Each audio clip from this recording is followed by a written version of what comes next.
Story 1. Story 1, The Whispering Pines. The moving truck rumbled away, leaving a cloud of diesel exhaust hanging in the crisp October air. I stood on the porch of our new home, a two-story farmhouse nestled amongst a thicket of whispering pines in rural Vermont.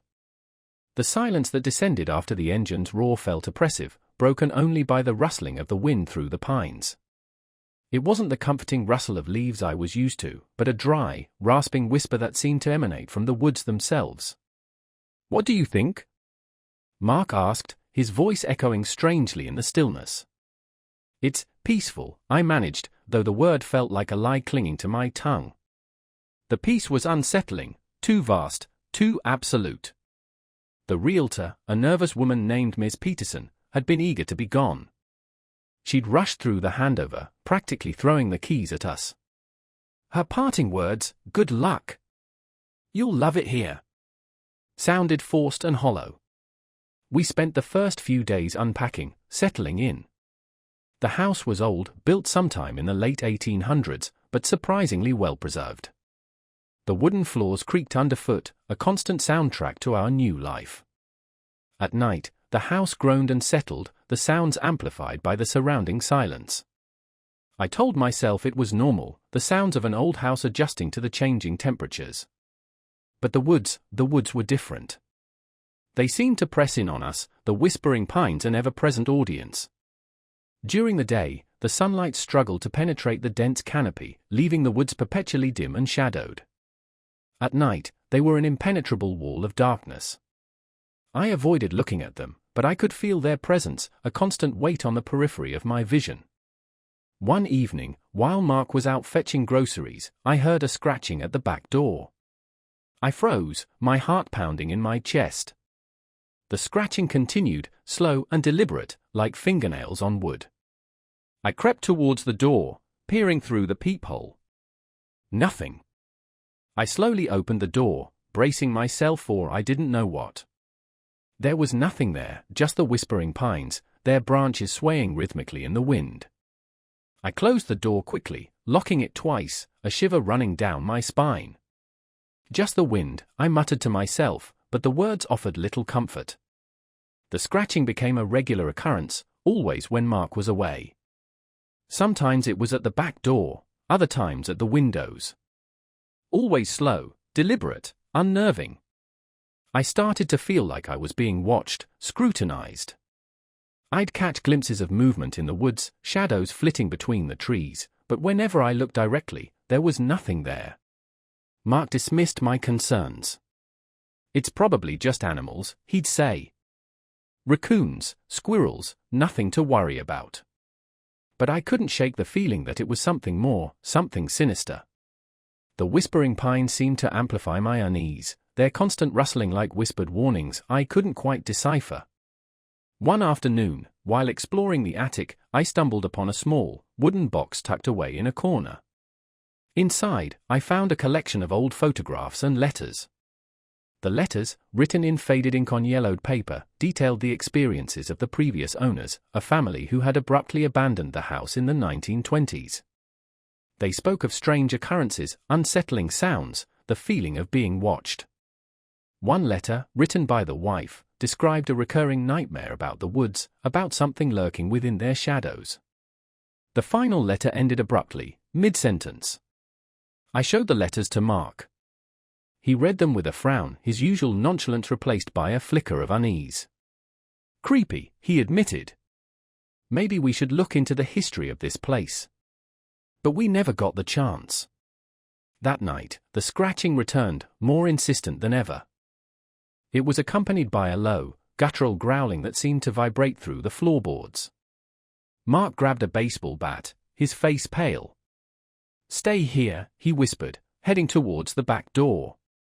I heard the door open, then Mark's startled cry. A heavy thud followed, then silence. The whispering pines continued their rustling, their whispers now sounding like mocking laughter. Terror gripped me, paralyzing me in place. I wanted to scream, to run, but I couldn't. I stood there, frozen, listening to the silence, the whispering pines, and the gnawing feeling of dread that was slowly consuming me. I haven't seen Mark since. The scratching stopped after that night. The growling, too. But the whispering continues. They whisper his name, I think. They whisper promises, invitations. I stay inside, locking the doors, covering the windows. I try not to look at the woods, but I can feel them watching me, waiting. I know they're waiting for me to come outside. I know they're waiting for me to join them in the whispering pines. And I fear, one day, I will. Story 2. Story 2, The Whispering Walls. The removal van rumbled away, leaving me standing in the echoing silence of the driveway. My new home. A Victorian, double-fronted beauty in a small, forgotten town. It needed work, sure, peeling paint and overgrown ivy whispering secrets to the wind, but it was mine. A fresh start. I breathed in the crisp autumn air, a faint metallic tang clinging to it, and smiled. You're going to love it here, Liv, Mom had said, her voice tight with forced cheer as she'd hugged me goodbye. Her eyes darted to the house, a flicker of something I couldn't quite place shadowing her expression. Dismissing it as exhaustion, I waved her off. The first few days were blissfully ordinary. Unpacking boxes, exploring the creaky floorboards, the musty attic crammed with forgotten treasures. I found an old gramophone and a stack of brittle records. Jazz drifted through the empty rooms, lending a strange, melancholic ambience to the otherwise peaceful setting. Then the itch started. A faint, prickling sensation just beneath my skin, mostly on my arms and legs. I dismissed it as dry skin, the change in climate. But it intensified, becoming a constant, maddening crawl. I started scratching, hard, drawing blood, but it offered no relief. My skin felt too tight, too small. The house began to shift. A door I swore I'd closed would be ajar. A faint whisper, like rustling silk, would drift from the empty hallway. Shadows danced in the periphery of my vision, vanishing when I turned to face them. I started sleeping with the lights on. One night, I woke to a sharp, metallic smell, much stronger this time, permeating the air. My heart hammered in my chest. The itch was unbearable, a burning throb deep in my bones. I sat up in bed, gasping, and looked down at my hands. They seemed different. Longer, thinner. The skin stretched taut, a sickly pale yellow. I fumbled for the bedside lamp, my fingers clumsy and unfamiliar. The light flickered on, revealing the horrifying truth. My fingernails were thicker, curved, almost clawed.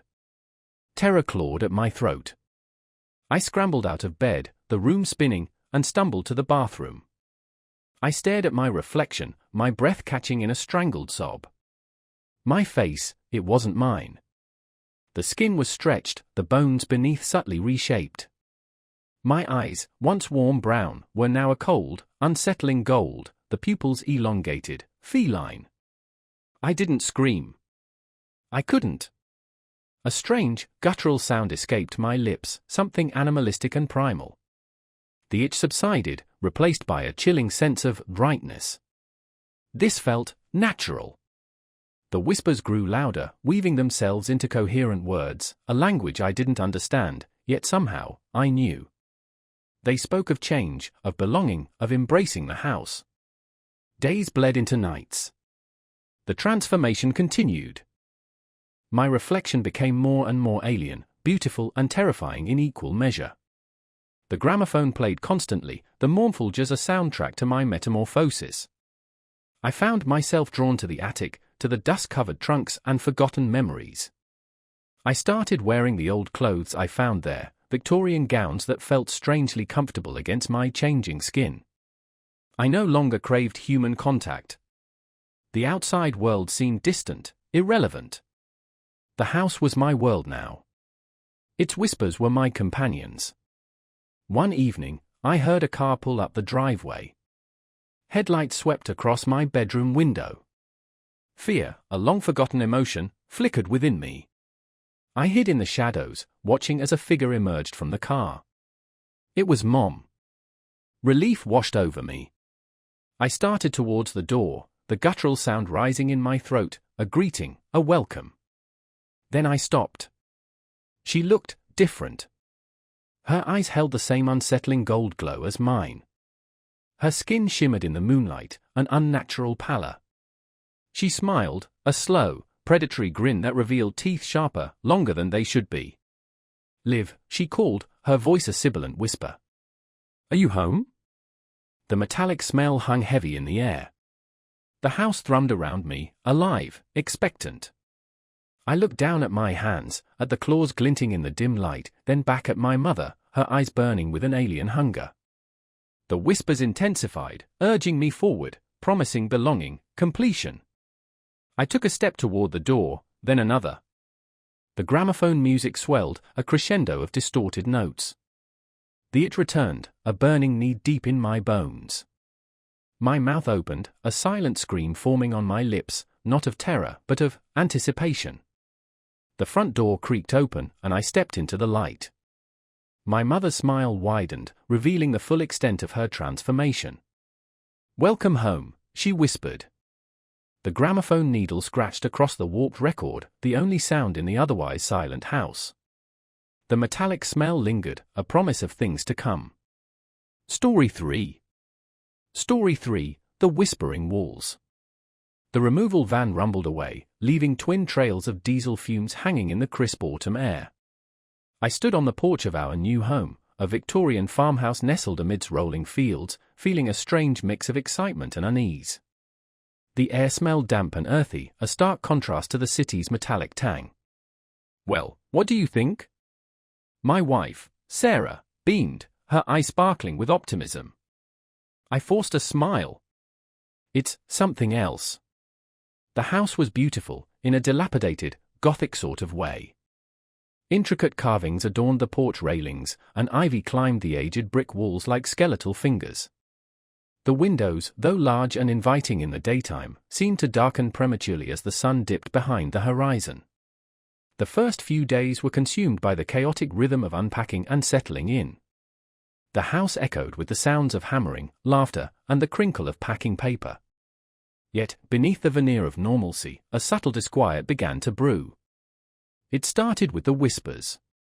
Faint, indistinct murmurs that seemed to emanate from the walls themselves. I'd be alone in a room, unpacking a box, and I'd hear it, a soft susurrus, like hushed conversations just beyond the veil of perception. I initially dismissed it as the settling of the old house, the creaks and groans of aging timbers. Then came the dreams. Vivid, unsettling dreams of shadowed figures lurking in the hallways, their faces obscured by darkness.